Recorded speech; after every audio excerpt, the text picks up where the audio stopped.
linear perspective to create a convincing illusion of 3D space. So basically, create an environment that is believable, but from your imagination. Okay? That's the goal. Now, I'm going to show you some things that might inspire you. I'm going to show you some earlier examples. I'm going to show you some photography, all things you might start thinking about. There isn't much that you have to do tonight in regards to this, so I'm going to go kind of quickly. Shinji Kimura. This guy's going to knock you out because the guy's really good. He's one of the background artists for like what's the this is Tech on Concrete, but what's the name of the studio? I'm blanking on it right now. Miyazaki's studio. No. It's not Miyazaki. No. I thought it was. No, it's not. Oh, well, okay, I don't speak Japanese. I don't know. Anyway, but Shinji Kimura is incredible. And check this out. What? All right. Yeah. Studio 4C. This is a completely imagined city that he did. Yeah. Is he an alumni? No. Okay. But he's really good. If he were an alumni, he'd have better ellipses. Because that's the one thing I criticize him for is ellipses suck, and you guys will see that next week. But anyway, if you look at his work, this is an imaginary city. You can see the scale he's drawing at because this is a sheet of animation paper. But here's what I would point out to you guys. These are all just boxes. Hey, look. Boxes with rectangles on them. Do those look familiar? Yeah. A little bit? So the only thing you guys don't already know how to do is these ellipses here. But hey, look, these are boxes. So you guys can do this already. You've already, I need to show you a little bit about slopes, but basically these are just boxes that are punched together. Hey, look, it's the top of a cube. You guys get the idea. I'm going to go really fast. Hey, look, it's a cube. Hey, look, it's a cube inside of a cube. All right, so what I want you to notice is he's doing things that should be attainable to you now in regards to the perspective side of it. Now, is he a wonderful artist? Is he imaginative? Is he a great set decorator? Yes, he's all of those things. His ellipses still suck. But he's a very observant guy. And he's really good at this. But what I want you to see is I want you to see that this isn't as far away from you as you might have thought a month ago. So again, I'm going to go kind of fast because we only have about 15 minutes to discuss this stuff. So, hey, look, here's cubes going around the corner of a building. The same intersection from above. What? Okay? But again, do you guys see that it's his imagination and his ideas that are valuable? The technical stuff will be within your reach within a couple weeks. In terms of perspective. Yeah, and his ellipses are terrible. I'll show you later. Hey, you guys, look.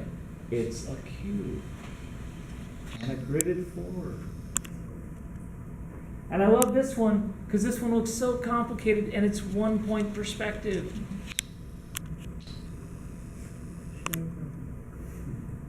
Hey, look, what if I stack cubes and make them into candy dispensers? All right, so you guys, you see my point. He's an observant guy, and he's really facile, and he's really good. I'm taking nothing away from his ellipses do suck, but he's really, really good. But I'm showing him to you because I want you to understand that he's not as, this kind of work is now within your grasp if you are paying attention and you've been drawing your cubes and all that. Hey, look, squares. More cubes. All right, so more stuff. this isn't professional work. This is from this class. This is the girl out in the hallway who had the forest of four-leaf clovers. This is her piece when she was in this class. What? All right?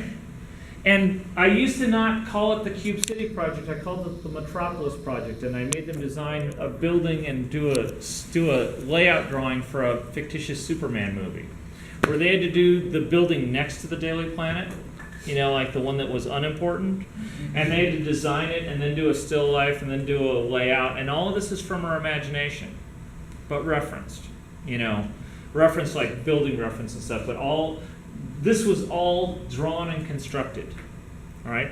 Now, what I want you guys to notice is that they're really, if you put this and this in front of a non-educated artist, they wouldn't see that much of a difference between the two. You see what I mean?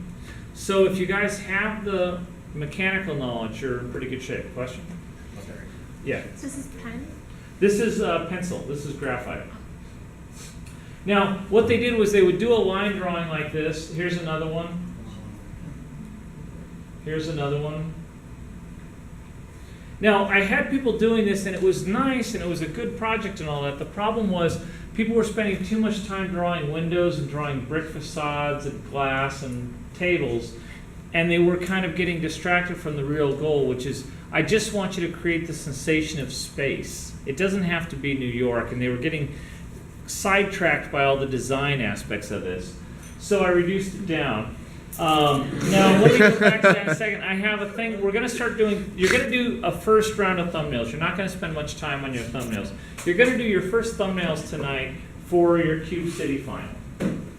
Now, I have a riff that I wanna do about your thumbnails, which is how you need to think about them. First of all, you need to do this really fast when we don't have time. Maybe I'll just skip it. Okay, here's the thing, you guys. You need to think about the first person you ever had a crush on. Okay? It could be that kid that lived next door to you when you're 4 years old, or it could be that, that cute little girl from your kindergarten class, or, it could be your first grade teacher, whatever. Think about your babysitter. Think about that first crush that you had. Now think about how many crushes you have had since then. The person this morning at Starbucks, the random person you see driving by you on the freeway. Okay, now I want you to think about, first of all, okay, so that's my first crush. Stacy, you see it? Okay, so I want you to look at the numbers. Think about the number of crushes you've had, and then out of those, how many of them have you dated? Okay, you probably never dated your kindergarten teacher. That's the good thing. It wouldn't have worked out well. All right. Your babysitter, probably same thing. So think about how many you dated, and then think of how many you've married. All right. So you're talking hundreds to maybe a handful to maybe one or two. Two in my case. All right, and for most of you guys, none in that last category. All right, so here's the thing I want you to understand. When you are working on a creative project, you should be thinking in the same terms. You have a lot of crushes. Those are called thumbnails. You go, hey, maybe I'll do this. Maybe I'll marry my kindergarten teacher.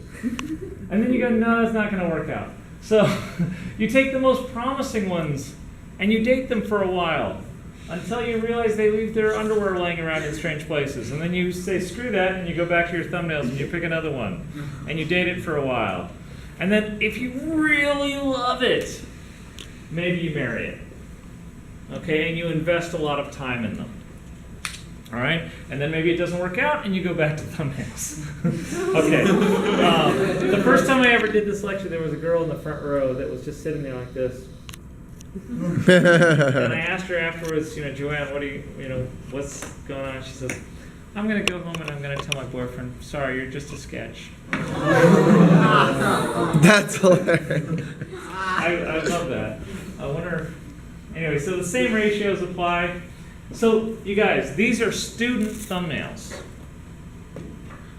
All right? That's what when I say I want you working on thumbnails, this is what you should be doing. You shouldn't be doing 2 lines and saying, yeah, it's going to be like this. No, you shouldn't have to explain it. I can look at this, and I can look at this, I can look at this, and I can see what picture was intended. I can look at these, and I can see what was intended. Here's another great example. These are thumbnails. They are absolutely clear as to the person's intentions. Yeah. Hundreds. Any paper you have laying around, I'm not really going to look at them. Yeah. How big are they? Make them tiny. Make them small. We'll talk more about this in a These second. are really detailed, so like how? Those aren't, but see, those are about 1 inch wide. Okay? But do you see how in every one of these, like look at this one down here, you can see what the person's intending. Oh, it's a shot of a rooftop, there's a water tower, et cetera, yeah. We can use references for this. Or No, these are out of their head. okay. Yeah.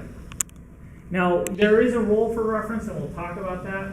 But now, so do you see how this person took this they had these versions of thumbnails.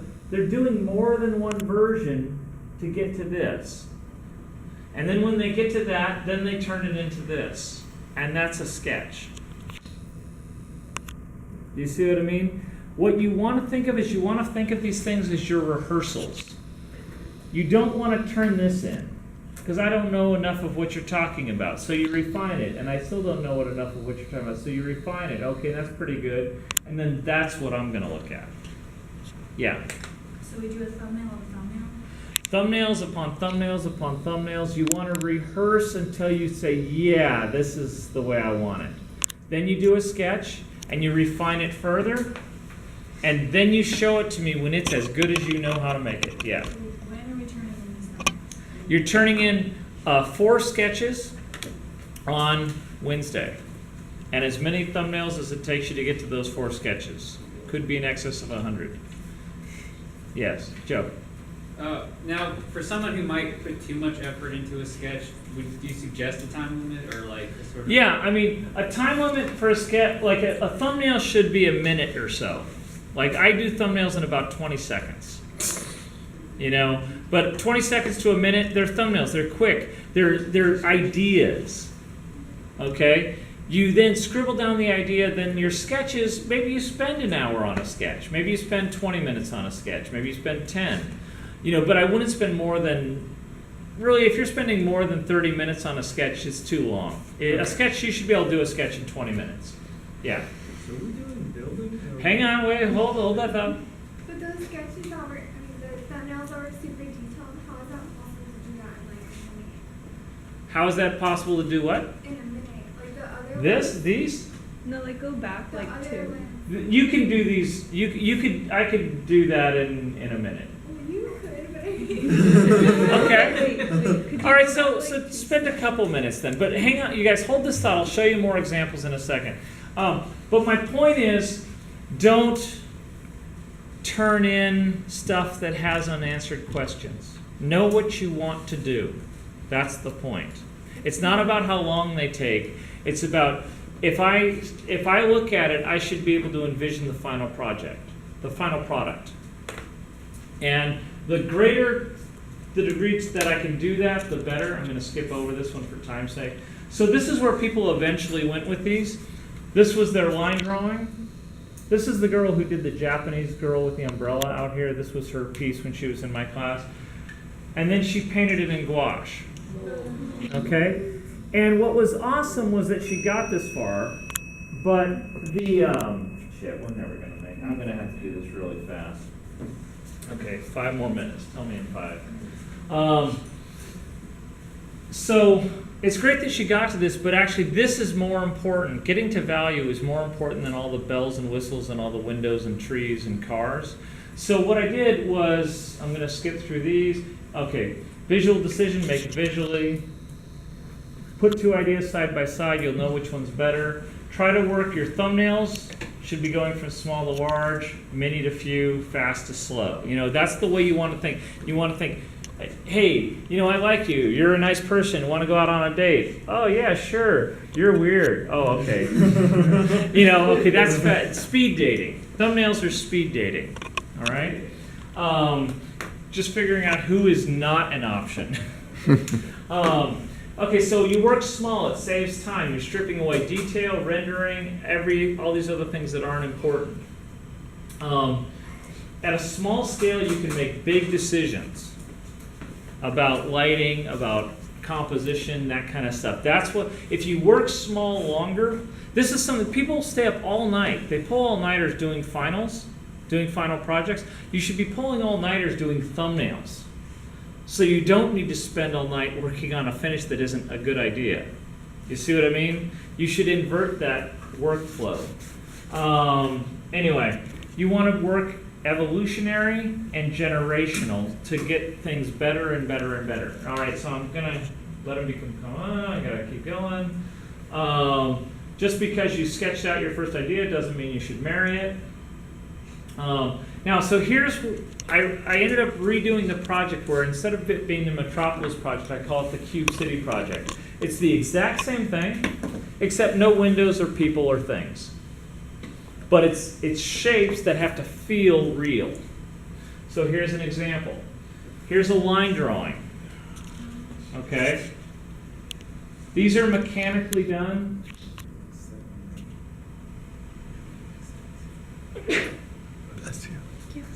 Now here's an excellent example of, if you guys can imitate this person's process, you will have an A project. These are their thumbnails. She did many pages of these. But then she picked this one. And she said, oh, that's kind of cool. Well, see, first you can see it developing here, and then she got it to here. And then she changed some things here and made it more detailed. So you can see this evolution, right? Now watch. Here's more thumbnails, or ideas that didn't work. Like she had this idea, then she tipped it.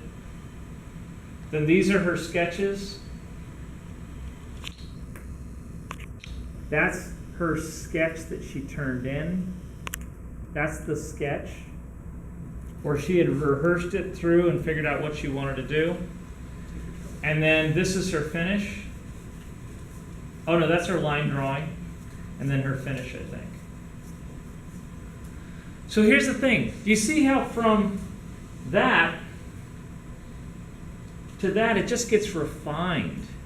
It's not like she's having to do much work. She's got everything in place and it works. So let me show you some other ones. There's Quan's from when he was in the class. One of the better ones ever, yeah. So these sketches are what we should turn in on Wednesday? Right. I want to see actually, let me double check my notes. I think I'm going to want 4 sketches from you, but let me talk about that in just a minute. Josh, 5 minutes. 5 minutes? Okay. 10 more minutes. All right. So anyway, so let me go through these very quickly. These are some past examples, just things to be thinking about.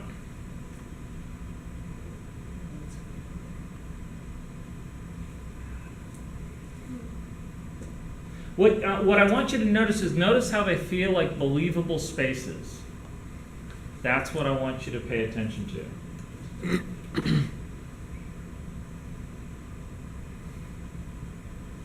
There's Dahi, one of the other TAs. Yeah.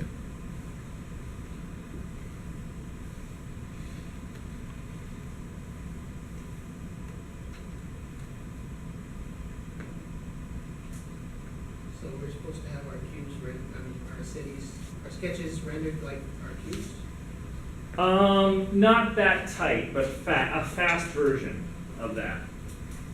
Okay, so what I want you to start doing is I want you to start looking around for reference. Quan may take some people out sketching soon, in relation to this.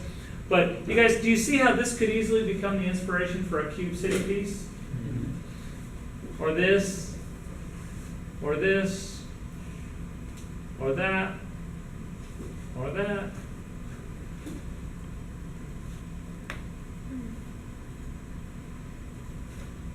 So basically start looking around. Start thinking about what you want to do. We have plenty of time. We have 2 months. Actually, more than 2 months. We have like 3 months.